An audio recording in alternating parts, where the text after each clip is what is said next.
आपका नमस्कार, आपके जी। दर्शकों को भी। डायरेक्टली आपके सवाल पे आ जाऊं। भारतीय जनता पार्टी अपने आप में विश्व की एक सबसे बड़ी पॉलिटिकल पार्टी है जो एक एजेंडा, विजन और एक बिल्कुल एक विचारधारा पे बेस्ड है। भारतीय जनता पार्टी की कोई बी टीम या सी टीम नहीं है। भारतीय जनता पार्टी भारतीय जनता पार्टी ही है। जी। जहां तक गृह मंत्री जी के दौरे का सवाल है, ये बात बड़ी साफ और स्पष्ट है कि उनका दौरा 100% ए पॉलिटिकल, अराजनीतिक से कहते हैं दौरा था। ध्यान रहे कि पिछले 3 साढ़े 3 दशकों से सबसे बड़ा जो टर्नआउट है, जो वोटर टर्नआउट है, वो कश्मीर पे देखने को मिला है। जी।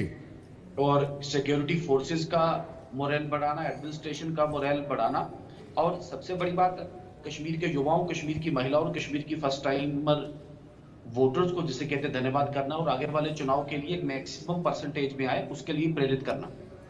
आप नरेंद्र मोदी जी का भी ट्वीट उस दिन, अगर श्रीनगर जिस दिन पार्लियामेंट के चुनाव उस दिन देखें, रिजल्ट जो मर्जी हो, भारतीय जनता पार्टी का कैंडिडेट नहीं श्रीनगर में, लेकिन प्रधानमंत्री जी ने पूरे विश्व में, पूरी देश में अगर किसी वोटिंग के लिए लोगों का अगर धन्यवाद, आभार या उनका अभिनंदन अगर किया तो श्रीनगर पार्लियामेंट्री सीट के लिए किया है।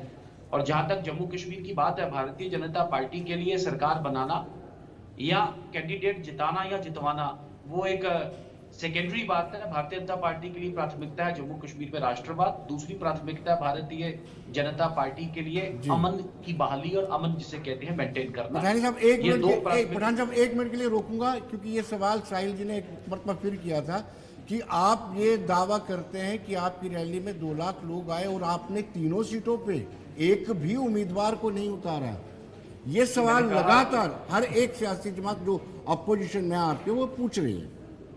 जी, मैंने कहा कि भारतीय जनता पार्टी के लिए जम्मू कश्मीर जैसे राज्य में सरकार बनाना या सरकार के साथ साथ जिसे बात करते हैं आप कि कैंडिडेट को जिताना या कैंडिडेट खड़ा करना, वो बात की बात है। भारतीय जनता पार्टी बड़े गर्व के साथ और बड़े मुतमई होके, बड़ी सेटिस्फेक्शन के साथ कह सकती है कि भारतीय जनता पार्टी ने कश्मीर में अमन बहाली की है। आज पत्थरबाजी कश्मीर में नहीं है।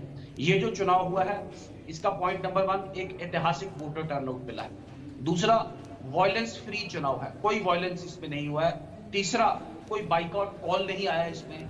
चौथा, कि एक जो मोस्ट रेडिकल जो संगठन है जिसका ट्रैक रिकॉर्ड है कश्मीर में 4-5 दशकों का, उसने भी चुनाव में जाने की, चुनाव में आने की, जिसे कहते हैं, इच्छा जाहिर की है। तो भारतीय जनता पार्टी सेटिस्फाइड है अपने इस जिसे कहते हैं आउटरीच के साथ, अपने इस डिविडेंड के साथ। ये इसी विषय में मैं आपसे बताना चाहता हूं कि इसको कोई लेफ्ट एंड राइट और कोई या सेंटर फॉरवर्ड या सेंटर बैकवर्ड करने की जरूरत नहीं है। गृह मंत्री जी कल पार्टियों के डेलीगेशन को मिले जिसमें पार्टियों ने उनसे आभार जताया एसटी स्टेटस के लिए। गुजरों के डेपुटेशन से मिले जिसमें उनके हमारे गुजर बिरादरी के लोग हैं या एसटी बिरादरी के लोग हैं, वो सरदारों को डेलीगेशन से मिले।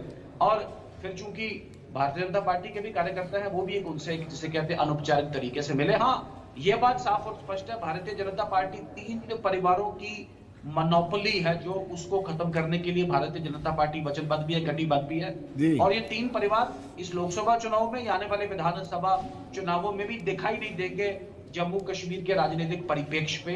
ये बात बड़ी साहब, एक सवाल ये बार बार कर रहे हैं हमारे तीनों पैनलिस्ट, बार बार कह रहे हैं कि क्या वाकई में सितंबर 2024 तक विधानसभा के चुनाव होंगे या भारतीय जनता पार्टी कराने की।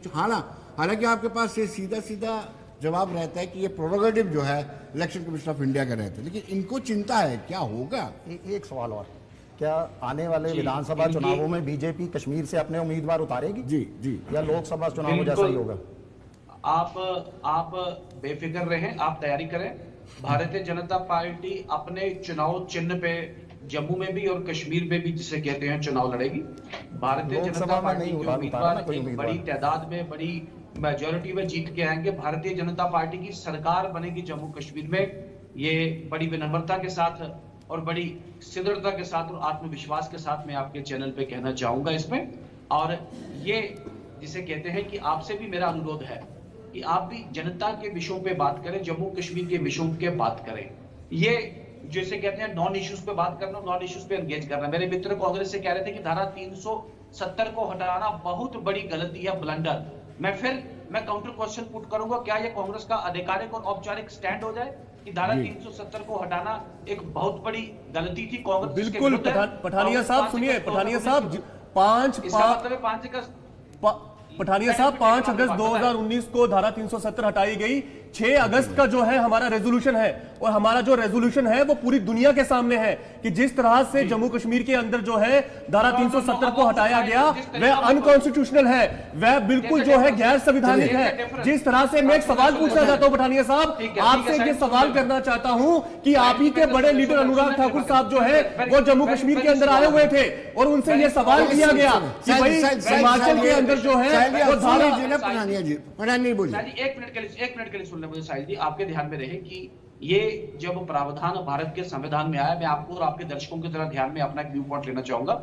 यह प्रावधान जब भारतीय जिसे कहते हैं संसद में पारित किया गया, सबसे पहले भारत की संविधान सभा में जिसे कहते हैं पास किया गया, तो उस वक्त तक जवाहरलाल नेहरू जी, गोपाला स्वामी अयंगर ने जिसे कहते हैं पूरे सदन के साथ लड़ पे इस पे कॉन्सेंसस बनाया और ये बना।